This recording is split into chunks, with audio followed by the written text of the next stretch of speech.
চলো আজকে আমি তোমাদের দেখাই আমি কিভাবে বাসায় রান্না করি। চলো আজকে আমি প্রথমে এইভাবে তেল দিবা কড়াইয়ের ভিতরে, সুন্দর করে ভালো করে নেড়ে দিয়ে কড়াইয়ের ভিতরে তেল দিবা, ভালো করে নেড়ে দিয়ে সুন্দর করে দিবা যাতে পুরোপুরি কড়াইতে সব জায়গায় থাকে, যাতে কড়াইতে সব জায়গায় থাকে, যাতে রুটি দিলে না পুড়ে যায়, এভাবে রুটিটা না পুড়ে যায়।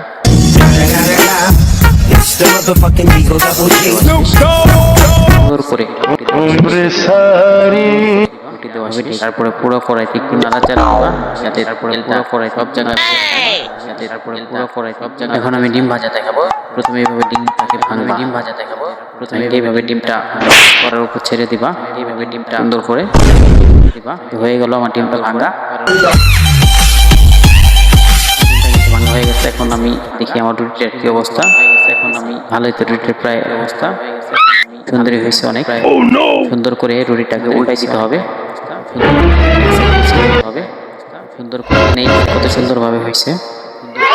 নাড়াচাড়া উল্টাই দিয়ে সেটা সুন্দর করে আবার ডিমটাকে রুটিটাকে ঢেকে দিতে হবে। সুন্দর করে আবার ডিমটাকে এখন আমাকে ডিমটা উল্টাই দিতে হবে, এখন আমাকে উল্টাই দিতে হবে। সুন্দর করে ডিমটা এভাবে উল্টাই দিতে হবে, সুন্দর করে ডিমটা এভাবে উল্টাই দিতে হবে। তারপরে ডিমের উপরে সস দিতে হবে, সব জায়গায় সুন্দর করে সস দিতে হবে। তারপরে একটু সস দিতে হবে, সবজি দিতে হবে সসের উপরে প্লাস ডিমের উপরে দিতে হবে। দেখুন আমার ডিমটা রুটিটা কিন্তু হয়ে গেছে গা, দেখুন আমার কত সুন্দর রুটিটা ফুলছে, দেখছেন হয়ে গেছে গা। তারপরে এইভাবে রুটিটা সুন্দর করে মাঝখান থেকে হাফ করে নিতে হবে। তারপরে রুটিটার মাঝখানে, রুটির মাঝখানে এইভাবে ডিমটা দিয়ে দিতে হবে। রুটির মাঝখানে এই সস দিয়ে মশলা দিয়ে রুটির মাঝখানে এই সস দিয়ে দেখেন আমার রুটিটা রেডি। এবং এখন আমি খাচ্ছি, দেখেন আমার ও সেই টেস্ট খুব মজা হয়েছে। আপনারা খাবেন? ও সেই টেস্ট খুব মজা। খাবেন আমার রুটিটা? অবশ্যই কমেন্টে লাইক